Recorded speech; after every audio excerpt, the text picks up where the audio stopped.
Despite tons of attention, no one that I'm aware of has ever been prosecuted for flipping bottles and participating in the bourbon secondary market until now. If you want to find out about it, then stick around.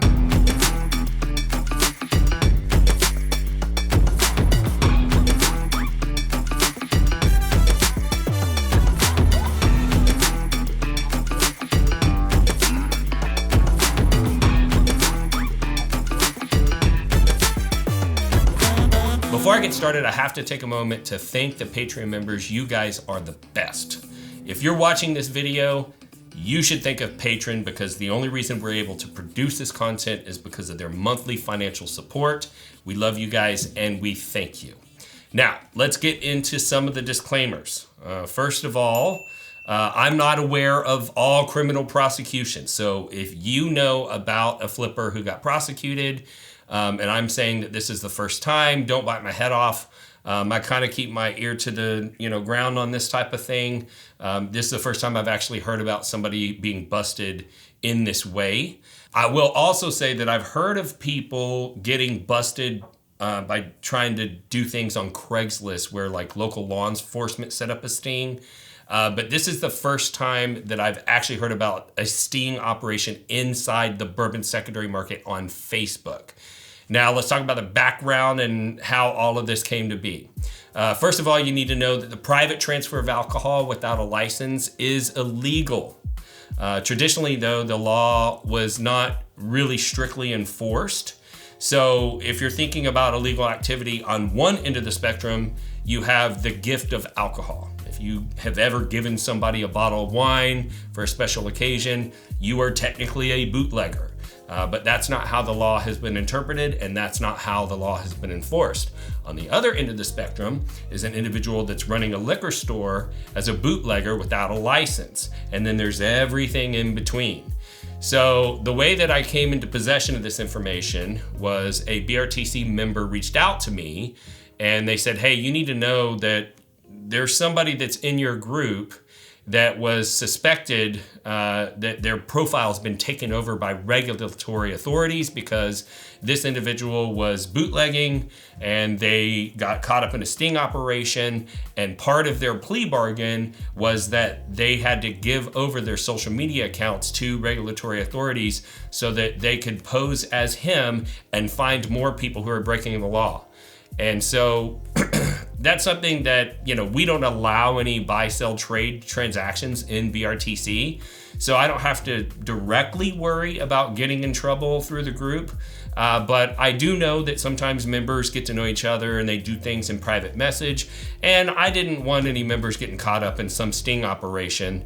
And so I was a little unsure what to do.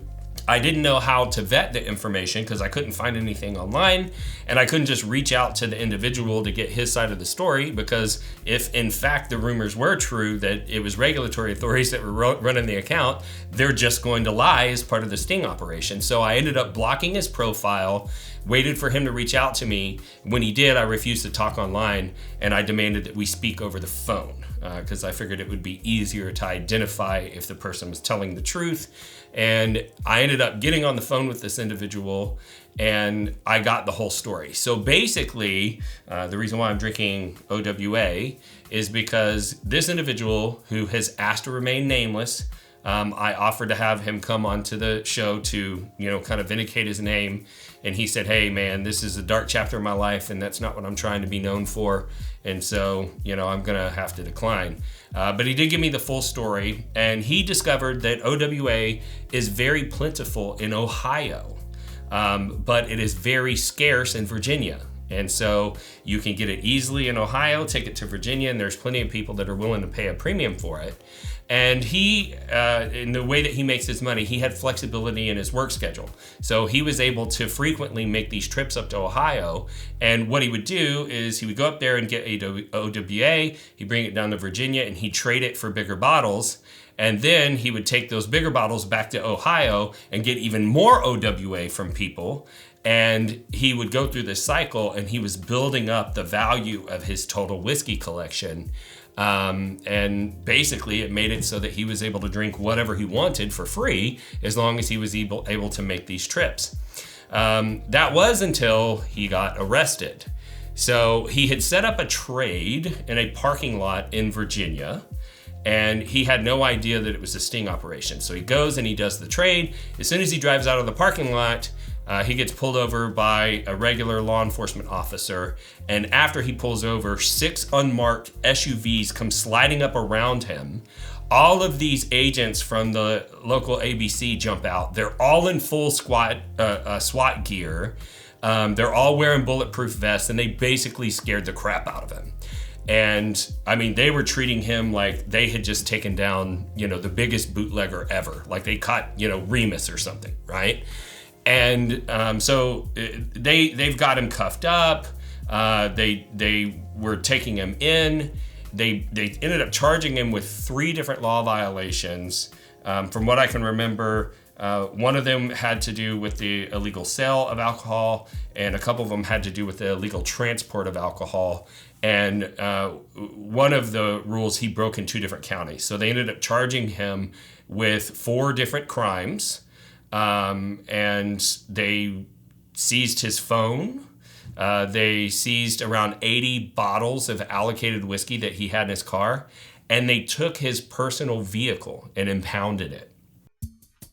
I knew I was a bigger Bourbon Real Talk fan than you. How do you know that? Well, because I don't just use a prideful goat, Glenn. I got an official Bourbon Real Talk tumbler. Oh, yeah? Yeah. Well, I got this Bourbon Real Talk lanyard to carry my whiskey glass in. Oh, well, speaking of whiskey glasses, do you have one of these? No, I don't. Rocks glass. Oh, yeah? Yep, official. Well, I love my wife, and I bought her this official Whiskey Wife flask from Bourbon Real Talk. Well, that's cute and everything, but I got my wife one of these. Oh, yeah? Yeah. Well, You can just add your own liquor, and it's an actual cocktail right there in a jar. Me and my wife like to make cocktails, so we got this simple syrup off the website. Oh, do you? Yeah. Okay. Well, do you and your wife have one of these? This is an official sticker. You can only get these on the website. No, but I do have these official coasters that have the Bourbon Real Talk logo on them, and I'm representing.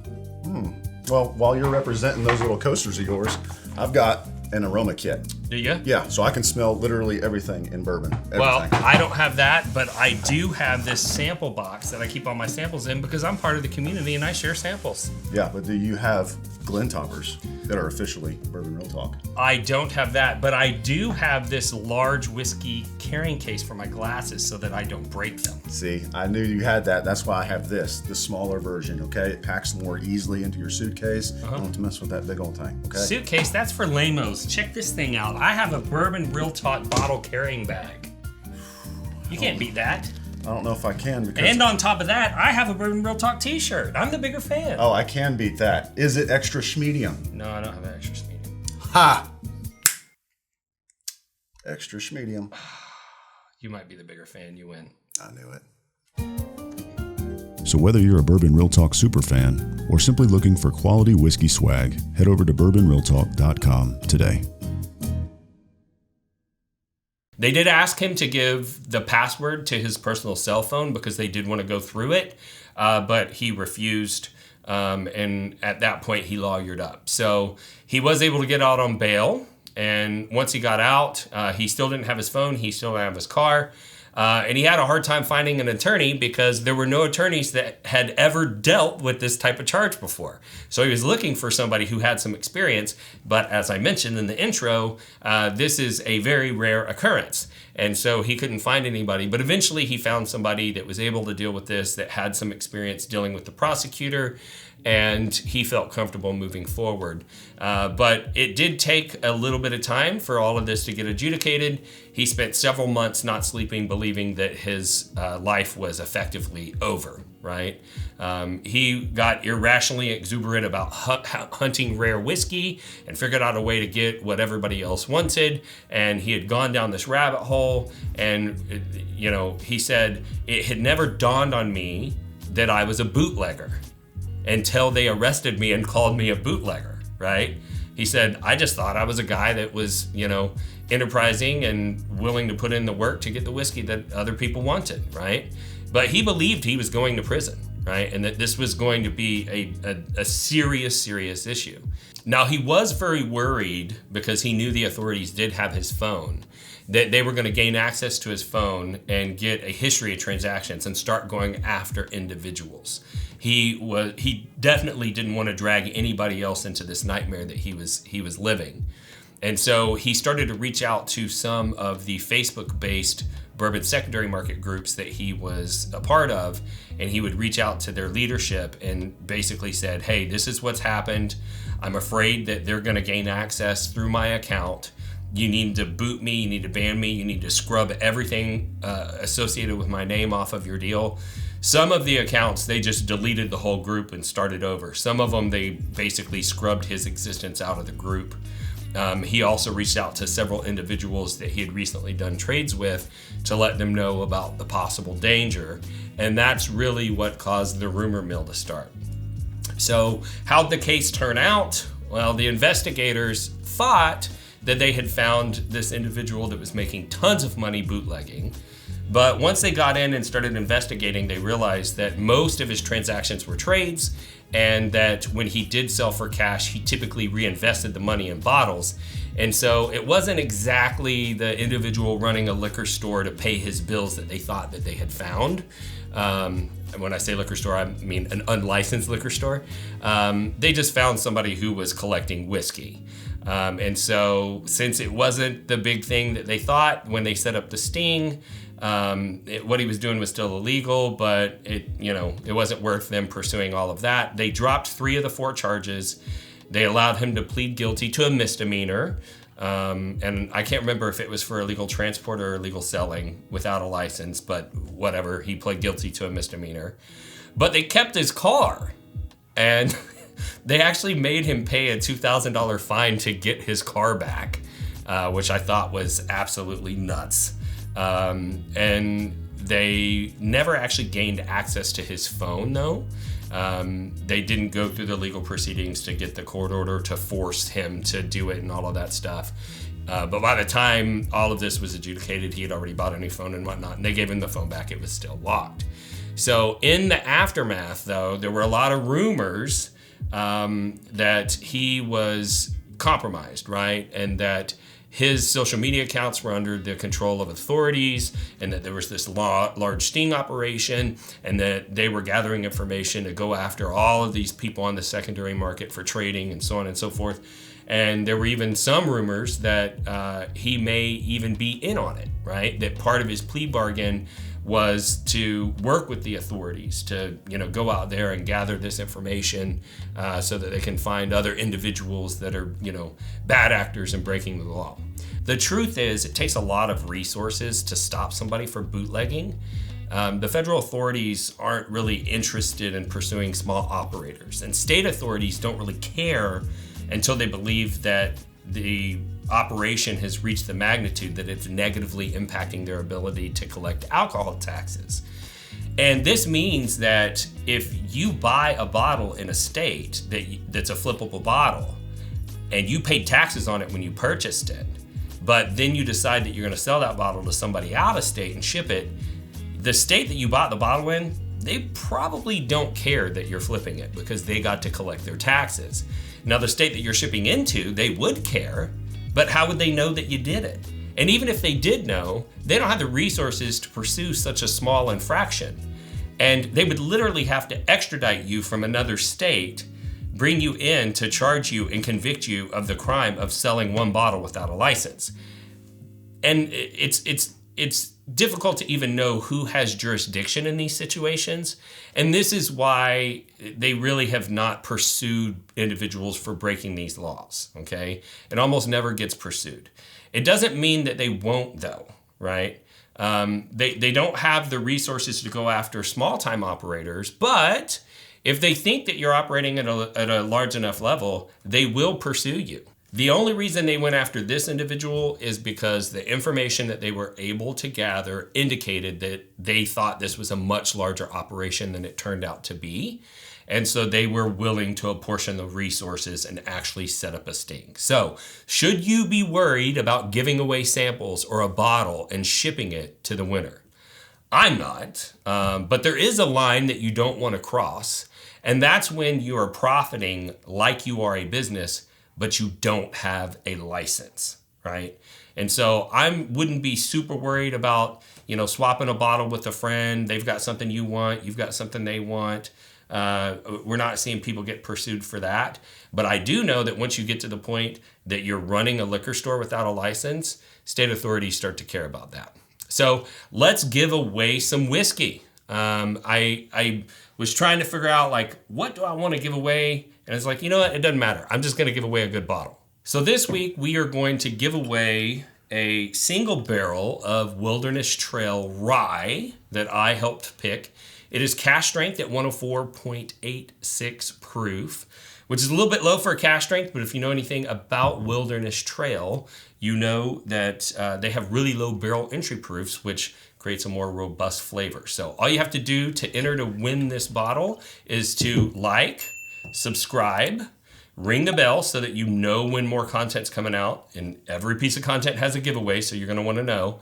Comment on this video and then go down to the video description and find the link to enter your name to register to win.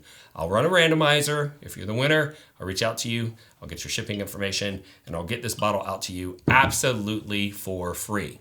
So if you like this content and you want to support this channel, I'd like to encourage you to consider joining our Patreon. We've got a lot of member benefits. It's not just a donation. We have bonus content, special offers. We got a couple distillery takeovers planned where we go to a distillery and we're kind of keen for the day. We get to taste out of barrels. We usually do a barrel pick. We release that exclusively to the Patreon members. We have in-person meetups, virtual bottle shares every month, discounts on merch, and you get the satisfaction of knowing that you're supporting the channel and its mission. And you can also support the channel by purchasing merchandise from bourbonrealtalk.com. We've got a lot of really awesome stuff. If you're into whiskey, we have some things that you're going to want to own. So go over there and check that out. I also have to tell you, I'm a real estate agent. And if you need real estate services, residential real estate services in Dallas or Houston metro areas, I would love for you to give me a call. I do give epic bottles as closing gifts. So if this is your first time tuning into the show, I'd love to thank you for the view and let you know a little bit about our channel. We're all about bringing people together around whiskey. And that's because I lost a loved one to suicide. And in the aftermath, I was trying to figure out what I could do to help other people not feel alone the way that my brother did when he made that decision.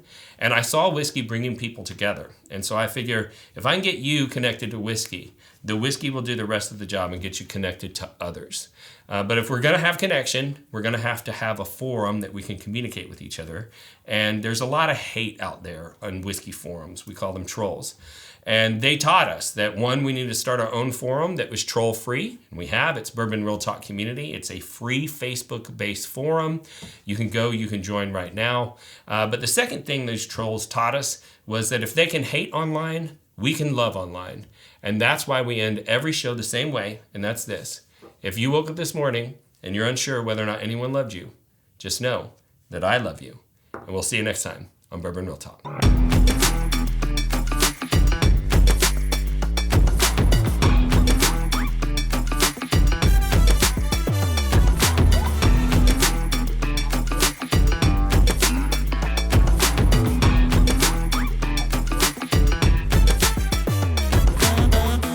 Whiskey troll is a person who seeks negative attention and uses contrarian attitudes to derail civil discussion in online forums.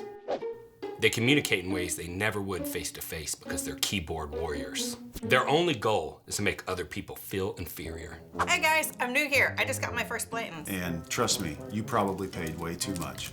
I don't care much about the Blantons, but nice. There's no way that she didn't buy that at secondary. Idiot. Oh, I know how you got that bottle. So, are you sick and tired of the whiskey trolls running your fun online? Well, that's why we started Bourbon Real Talk Community. Congratulations. Let me know what you think when you open it up. Hey, welcome to the group. Let me send you over a sample of Blanton's Gold and straight from the barrel. See how you like those. I remember back to my first bottle of Blanton's. It was the birthday to my son, and we enjoy it every year on his birthday. Congrats. So if you're looking to connect with some people online who aren't, head over to facebook.com and join Bourbon Real Talk Community today.